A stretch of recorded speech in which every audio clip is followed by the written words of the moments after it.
so we good what's cheering yet in Moto2, pushing Rumigard all the way to the championship battle 2021. In the present night, he's under the cosh and needs a big result here in Kota this weekend as we pick up Pedro Acosta, who doesn't seem to matter what challenge you put in front of him. He just is able to get on with the job, effortlessly working his way around his Kota circles. Caught up with a couple of mechanics this morning, and they felt that this would be arguably his biggest test of the season so far. Well, he's passed to the flight cooler. Although it's yesterday, and you really just say, oh, well, your commentator's choice, but hey, I will let him have that one. Yeah, he's exploring the limits, shall we say, so far today. Of course, we can see him running off a little bit this morning. It was a session of two halves this morning. He was down the back of the field for the first half of the session, bolted on some new tyres, was immediately up inside the top rears, the rear stakes left, stakes right, as he tries to get it stopped from the thick end of 300 kilometers an hour down that back straight down to around about 60 k's for the first gear turn 12, and unfortunately he was nowhere near the apex that time, but he's not the first, he won't be the last to make a mistake through there. There are so many big braking stops around this Kota layout. This is another of them into turn 1, while we've already seen Marc Marquez run wide earlier on into 10, 11 and into 12. Huge heavy braking zones. Well, of course, you need that braking stability, which is why, generally, riders favour the harder front tyre around here. Yeah, when you see those hard braking zones, you know that Kevin Schwantz had some influence in the design of this Kota circuit. Great to see so many American legends gathered here this weekend. Teddy Roberts, of course, the cripple 500cc world champion in the late 70s, famous for his unbelievable battles with Barry Sheene. Wayne Rainey's here, of course, trying to unearth the future of American talents.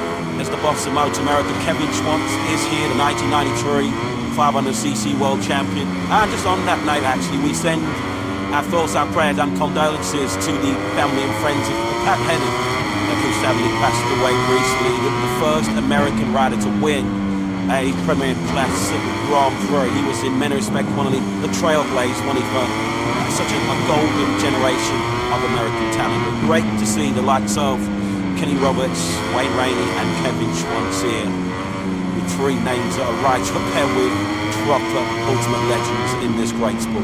We should also, while we're talking about that, just send our best wishes to a couple of former MotoGP riders who've been in the wars recently. Danilo Petrucci, of course, is in World Superbikes nowadays, had a big motocross crash which has left him rather second-handed. And Andrea Dovizioso too, who was certainly showing no signs of slowing down on a motocross track, and he had a pretty high-speed get-up as well on his motocross machine earlier on this week, which saw him have to be airly contossed. But unfortunately as well, he is also on the mend, so we wish him well. Marc Marquez once again there, nowhere near the racetrack there, this time through turn 19. Marquez running on to this lap time, well count ready been much like you saw this morning. It's like a strucky start to the session for the King of Kota.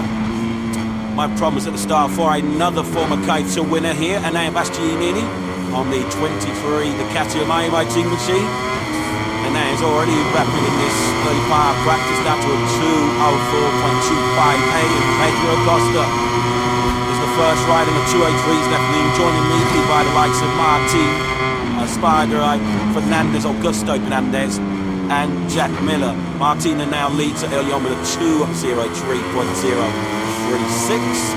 We're already inside the lap times that we saw this morning from Maverick Vinales to the 2:03.2. Aleix Espargaro, that's a significant jump from what we saw from this morning. It was a very quiet session for Aleix on the 41. He didn't do anything better than a 2:04.8 this morning. He's already the second 0.2 quicker than that's happening. So Martin, the man that's chasing the championship, the man that's chasing here nearly part of this practice session here in Kota under some glorious spring sunshine and almost perfect conditions. With Grand Prix motorcycle racing, of course, tomorrow at 3 p.m. local time. Tissot Sprint will be underway. 10 laps. Then the full distance Grand Prix here on Sunday, over 20 laps. Yes, thanks to Aprilia boss Massimo Rivoli. At the moment, Aleix Espargaro, you have to say, very non-committal about his plans beyond 2024. It does seem that if he does decide to hang up his leathers as a race rider, well, he'll have an open door. An open ticket to become Aprilia's test and development rider. That could be important as well, to tap into Aleix's experience, given there's all kinds of strong rumours that there will be a significant technical change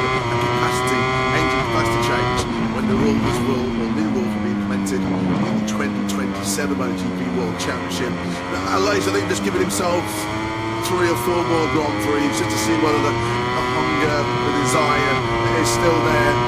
He's 34 years of age now, Aleix. He's the oldest statesman of this MotoGP World Championship. This weekend is his 324th Grand Prix start. He's made so many sacrifices. He's certainly put in the hard yards, Lewis.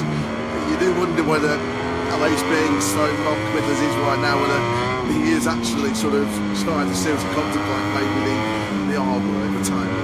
Yeah, I guess ultimately it will all come down to how competitive Aleix Espargaro is. I mean, for so many of these riders, the enjoyment comes from winning. The enjoyment comes from being competitive, and Aleix Espargaro isn't. I guess that will make the decision for him. Of course, he's put in the shade a little bit recently by Maverick Vinales. It's so easy to forget, just a couple of rounds ago, the first race of the season, so many of us arrived in the sales circuit on the Sunday at Qatar, fully tipping Aleix Espargaro for victory that weekend afternoon, and it all went wrong in the race itself. The last 5 times now, Aleix Espargaro has finished the Grand Prix. He's finished now in 8th place. He has been in the top 6 since Motegi of last season, so that's the kind of streak that Aleix Espargaro is going to have to try and snap out on if he can. There's no question how high in esteem the Aprilia holds Aleix Espargaro in. They love him to bits down at that Ducati factory. He's been such an integral part of their rise from also rounds wooden spoon merchants in MotoGP about a decade or so ago to now being genuine race victory and title contenders. This for Aleix Espargaro's point of view, it's just how much more gas is there in the tank. It's a dream regime coming into this 2024 season, which certainly isn't the kind of thing you do when you're winding your career down. But I guess Aleix Espargaro, the longer this season goes on, particularly if he's not able to extract the maximum amount of play, he may have a decision to make. He said pre-season his future is in his hands. It will be all down to speed and results. And whether, of course, in front of him, want to keep him, whether they all feel like they need to move in a different direction when we're bringing on some younger talent on board. What is not a debate is that Aprilia will somehow keep Aleix Espargaro in the fold in that test and development rider role, which is a role his brother's fulfilling very well at the moment to Cage. And I think Espargaro was in Red, wasn't he, early this week before he hopped on the plane across the Atlantic to carry out his latest duties as a phenomenal pundit and analyst at Spanish colleague Dazar. I actually saw Paul near the press conference, so he got doing a few interviews. So he's still doing a sterling job of managing for KTM. John Zarco on the motorcycle with the team that won this very Grand Prix here 1 year ago when Alex Rins was sat on top of the LCR Honda. It's a really, really good weekend actually for LCR last year because Rins was sat at the Bagnaia in the team so sprint as well. Talking about Pekka Bagnaia and the factory Ducati team. Let's see how they're faring so far here in Kota. Former kind of winner now last year, he's 4th. 1 place out of Bagnaia in 5th place. Let's get some thoughts of how to see the Ducati team was. Do this with Jack. Yeah, certainly it's the best opportunity to get the chance, to me anyway, to chat with Mauro, and a pleasure to do so. What a start to 2024. It's certainly not been easy for you stepping in. You've already signed Pecco, you've got his teammate to sort out, you've got Pramac and VR46 deals to sort out, and then last time out, Pecco and Marc coming together. A busy start to 2024. How have you found it all? Yeah, I mean, well, it's big as no easy because, you know, I was so lucky with Ducati 20 years ago. So I perfect understand the situation from the marketing point of view, but the sporting point of view is not so easy. So I'm still learning, I'm still watching around, and so I'm doing my best at this moment. So let's try and cover up some of the hot topics then. World Championship leader is on the Ducati at the moment, Jorge Martin. It's been so impressive with victory last time out. How much have you been pleased to see him riding in the manner that he is? I mean, Jorge is a champion. He showed us a lot of several times last year. This year he started as we finish last year. So he's a champion. Not surprised, honestly speaking. In terms of the incident between Marc and Pecco, what have you done after that incident to try and make sure we don't see something similar happening again? I mean, very easy. I sent both of them a message on Tuesday, I remember. Just, hey guys, everything's under control. Pecco and Marc's actually like, yes, there's everything under control, looking for Kota. So positive, very positive. That's good to hear. Already there's a lot of talk, not only about the rider market, but in terms of which teams are going to be running which bikes at the moment. for the next year's summit. VR46 and Pramac both have their contracts end with Ducati at the end of this current season. What's the latest update on the negotiations with both of them? Yeah, we have some T1 Clark, Hockenheim, and Silverstone as well. Sector 1, very much reminiscent of Marcus and Beckis, isn't it, at Silverstone? As we tick up Vinales, this is right at the top end of the circuit. The bottom gear, turn 11, crucial then now to get good drive, get good acceleration grip as you power now down this long back straight, 1.2 kilometres in length, which makes it the longest straight on the Grand Prix calendar. Over that little crest, which can certainly unsettle the bike in the braking zone. It's all nice and clean, this by Vinales. Good lap as well coming in from Maverick. Now some fresh Michelin rubber there, brand new medium front, medium rear at the start of this session. Yeah, because Vinales is one of those who did go for new rubber early on this morning in free practice, although of course if you're familiar with MotoGP, you'll know that that session this morning did not count towards qualifying. Solely this 60-minute practice session will determine who moves through into qualifying 2. Maverick Vinales running just ahead of Pedro Acosta on circuit, both on target to improve at the moment. Almost certainly the final 15 to 20 minutes as well. We'll expect the fireworks in this practice session as Vinales now approaches the final corner. Of course, we have seen him challenge at the front here at Cota before. Of course, made his way in. He's on the crust of a wave in early 2017. He was challenging Marc Marquez, but crashed out of that leading battle. He's up in the second place in these early stages on 203.1. That's a 10th quicker than he went this morning.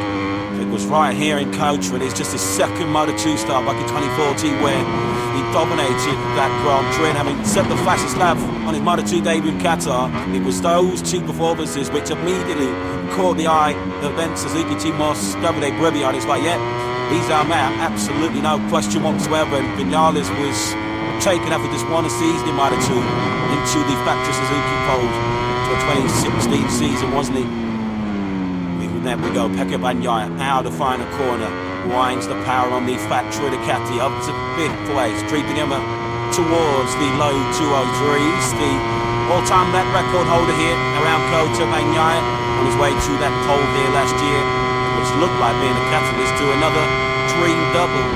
He got half a job done when he won the Tito Sprint and then properly fluffed his lines right here when he dubbed the factory Ducati. When he was 2.5 seconds clear of Alex Finn, and there was that rather strange analogy where he said, well, the Ducati's almost too good. You don't get any sort of warning about when you're going to actually lose control. And he suddenly raised a few eyebrows at a post-race statement last year. Don't think there were many riders playing the violin for Pecco. When he said that, I think many riders would have happily swapped for the too good motorcycle that Pecco Bagnaia eventually took to the World Championship. Of course, that's been a bit of a feature.